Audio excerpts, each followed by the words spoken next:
So there are two bits of news that prompted me making this video. One is the fact that ESPN's Around the Horn is about to host its final episode on May 23rd after 23 years of being on television. And the other is Kendrick Perkins saying that the Los Angeles Lakers are saving the NBA. Okay, enough is enough. And I think that this illustrates the stark contrast of what ESPN used to be versus what ESPN is to cover and highlight and showcase now. I honestly think that Around the Horn is one of the most influential and impactful sports shows that we have ever seen.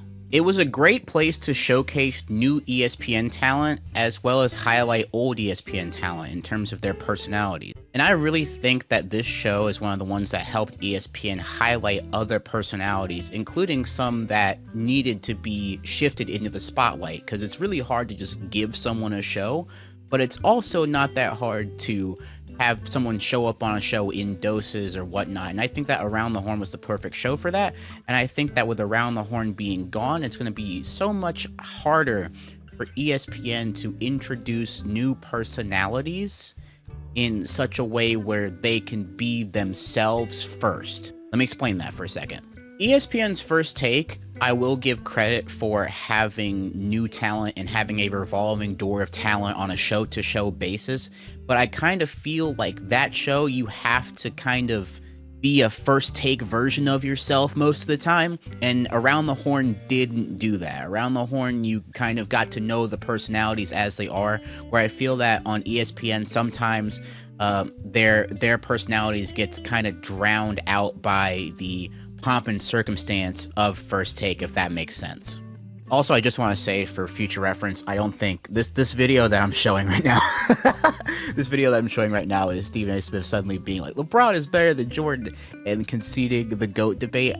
I will check back on this video in 2 weeks. I'll be surprised if this sticks. I don't think it's gonna stick. I don't believe him. What absolutely annoys me, however, is when people talk about how this Luka Doncic to the Lakers trade saved the NBA. Whenever, in my opinion, whenever you talk about a league needing saving, first of all, the NBA did not need saving. Am I losing it here? The NBA just signed new media agreements with 3 different places. I don't think it needs saving, bro. Also, if we're profit watching, I'm never watching an NBA game and being like, oh man, this is a great game, but what's that profit margin looking like? And I know that I've talked in this channel ad nauseum about how the NBA is being covered, what they can do to cover it better, etc., etc. But this whole saving the NBA angle, man, I have to unpack this. If you're new here, welcome in, and if you know me, welcome back. Thank you guys for liking, subscribing, supporting the channel. We've just reached 80,000 subscribers at the making of this video. Thank you guys so much. It really means a lot to me. And a little bit of a producer's note, you used to see me make videos for my previous employer, and if you're watching this video, you will not see videos on that channel again. If you're gonna see Kofie videos for the foreseeable future, unless I announce something, it's going to be on this channel. So feel free to stick around. Also, I want to thank everyone that supported the Patreon. That really helps me in terms of my content creation journey. I'm trying to do this YouTube stuff, this personal YouTube channel, I'm trying to do it full time, and every bit of support helps. So thank you guys so much, and let's get back to the video. I think a really interesting thing here is that the NBA has so much that it can choose to celebrate. Well, sorry, the NBA media has so much that they can choose to celebrate, and it only gets narrowed down to like a couple of things in terms of a positive aspect. And I know that I'm kind of a little bit late to this topic because I was in Japan for 2.5 weeks, but there were certain things that I kept seeing on my phone being like, oh my goodness, what is going on over there? The first thing I saw was this face of the league topic that I was very confused. Like, the thing is that you don't have to discuss the face of the league. The face of the league just happens, and I feel like we all know this. But I feel like the real meaning of this is that people are trying to figure out who to cover in the league after LeBron retires. I think that that's the main kind of thing here. Let me explain. You see, LeBron James, I think, is one of the first NBA players. Well, I'm not going to say he's the first NBA player, but he's close to one of the first NBA players to be the face of the league for about a decade and a half to 2 decades. And if you think about it, like Giannis and Jokic, they're in like their 10th and 11th year, and LeBron's career has spanned throughout all of that, and there has been no decline, right?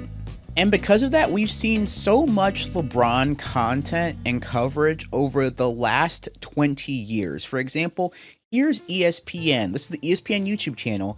Here are their last 12 YouTube videos as I make this video, all right? There are 1, 2, 3, 4, 5, 6, 7. 7 of the last 12 YouTube videos are about LeBron. Actually, do I count Bronny in this? I could count Bronny in this. That's 8 of the last 12, right? And then you have 1, 2, 3, 4, 5, 6, 7, 8, 9. 9 of the last 12 ESPN YouTube videos are about the Lakers and LeBron James. You can't make this up, right? And I feel like a lot of this face of the league topic kind of like revolves around how do we cover the league once LeBron retires? Because that's what it smells like to me, honestly. Like, we've spent decades talking about LeBron, talking about Steph Curry, talking about Kevin Durant. We've spent all this time doing that. And what happens when they retire?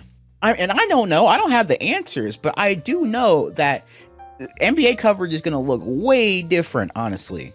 But then what absolutely boggles my brain is that we have faces, but they just like, an international player can't be the face of the NBA. What are we talking about, man? I don't believe that. This was said after the Luka trade, by the way. It just boggles my brain how we have a league with SGA, who's Canadian, Nikola Jokic, Luka Doncic, and then we're going to have Victor Wembanyama.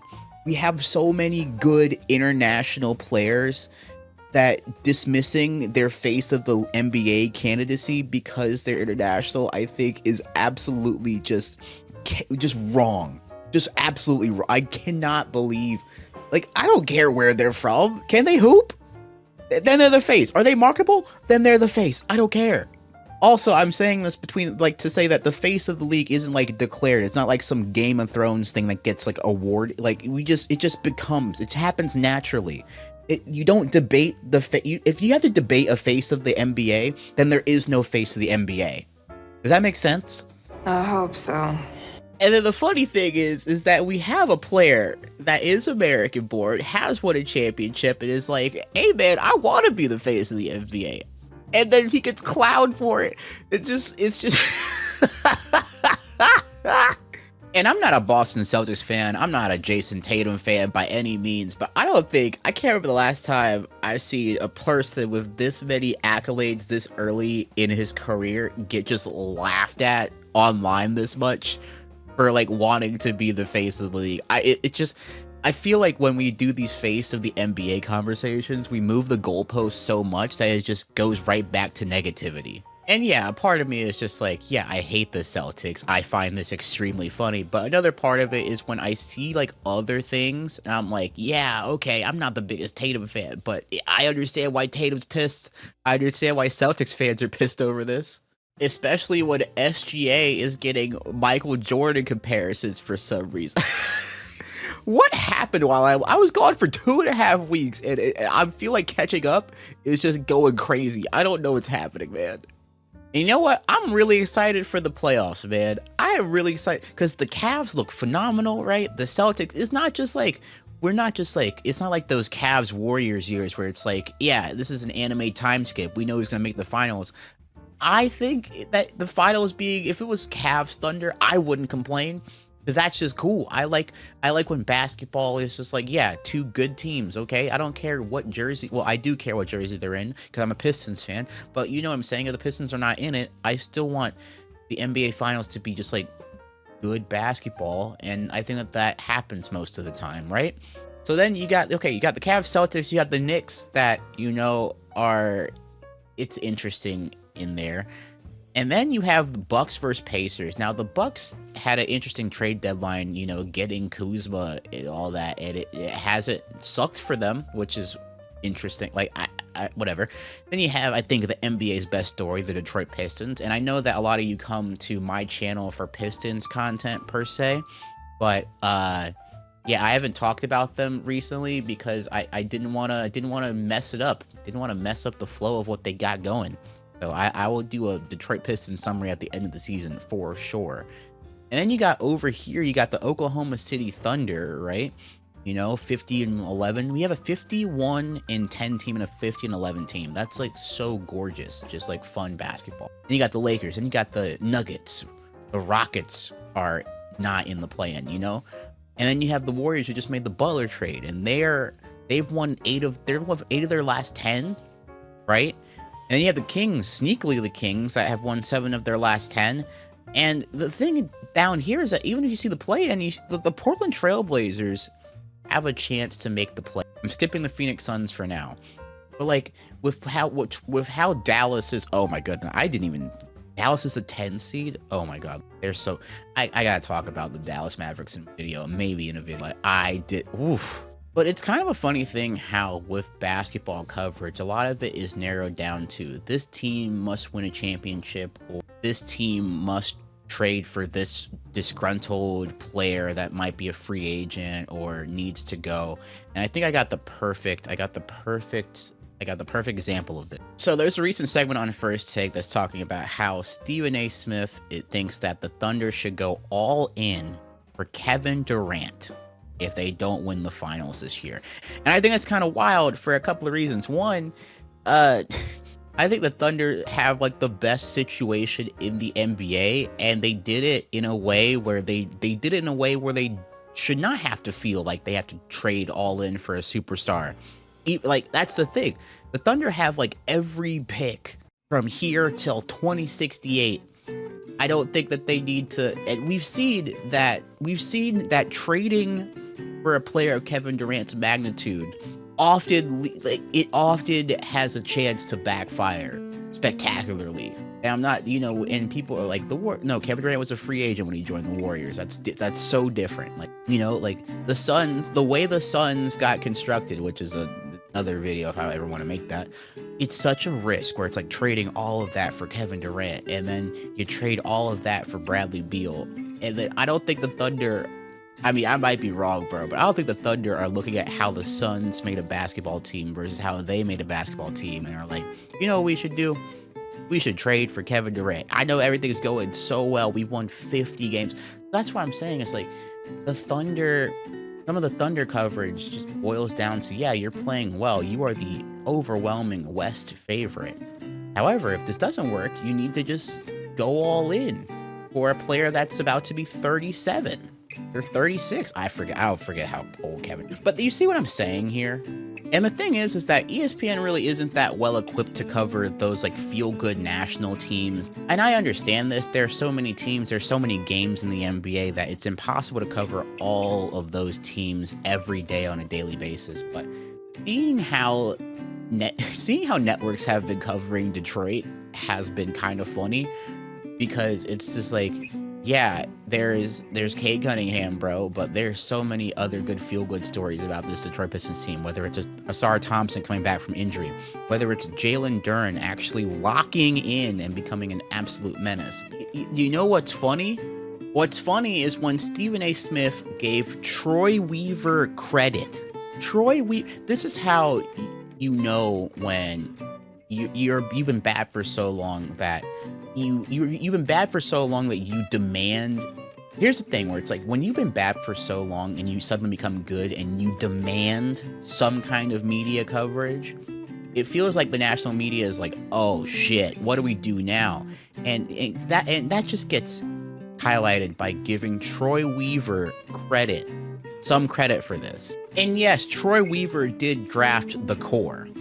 All right, I understand that. The reason why he's not there anymore is that he did nothing else well. He did not get any free agents. He made some really awful trades, some trades that we're still reeling from, by the way. The Pistons are still paying Dwayne Dedmon, who's been out of the league since 2023 and never played a game for us, bro. This is Troy Weaver. Anyway, I know this is a shorter video than I usually make, but I just wanted to talk about NBA coverage as of recently, and oh my goodness, I just don't know where it goes from here, because on the one hand, it's like, yeah, the NBA and NBC is doing all this coverage, but then some of these names I see them getting, I'm like, that's very good. And then some of these names, I'm like, I don't know about that one. You know, it's really up in the air. I find it kind of exciting, but I'm also a little bit nervous because I don't want NBA coverage to continue going on this trend. I didn't even mention Inside the NBA in this video. Maybe we'll get to that in another time. But again, thank you guys for visiting the channel. You're still going to get more long-form deep dives from me, but you're going to get these kind of videos every once in a while as well. So I hope that you subscribe. I hope you stay along for the ride. I appreciate you guys, love you guys, and I'll see you guys next time. Have a good one, y'all. Bye!